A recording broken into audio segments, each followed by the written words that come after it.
Hi ladies and gentlemen, you are here looking at the biggest tannery all over the world.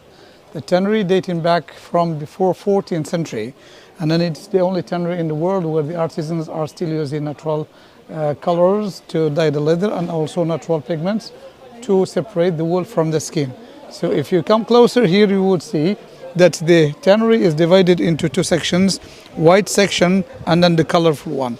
Well, of course, the first step is that the skin is brought from different cities all over the country, and then it is sold in the market outside the walls, outside the Medina, and then it is transported to the tannery by donkeys and mules. So the first step is over there. Can you see where the yellow color is on the top? So that's the traditional washing machine.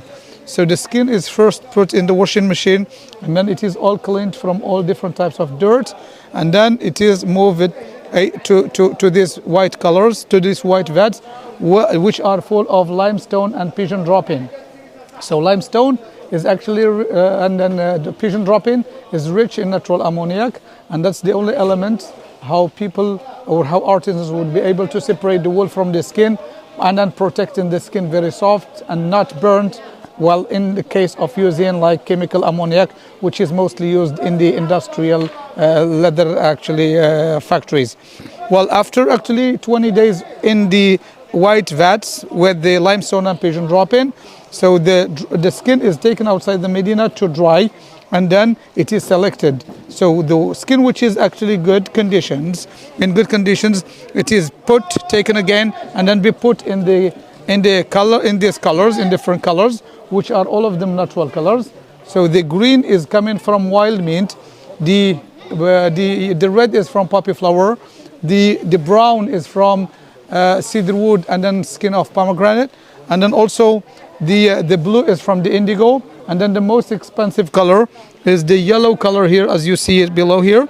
So actually the yellow color comes from saffron, the king of spices. So this is the most expensive one, and then anything made out of yellow color is expensive.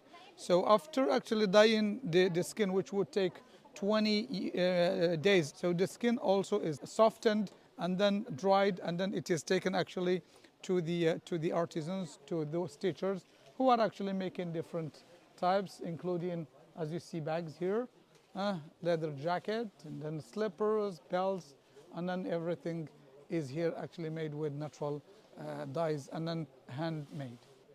Actually, the type of skin that is used here is the skin of the animals that we eat. So animals that we actually normally would sacrifice and eat. So the skin is coming from goat, lamb, cow, beef, and then also camels. By the way, so the camel leather is the most expensive leather in all over the country. So anything made from camel is expensive compared to any other things. And then, by the way, so the camel is very soft, and then also it is light than the cow leather.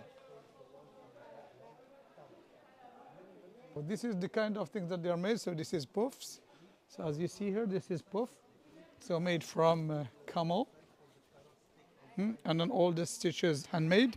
And then very important also to know that this is the leather, okay?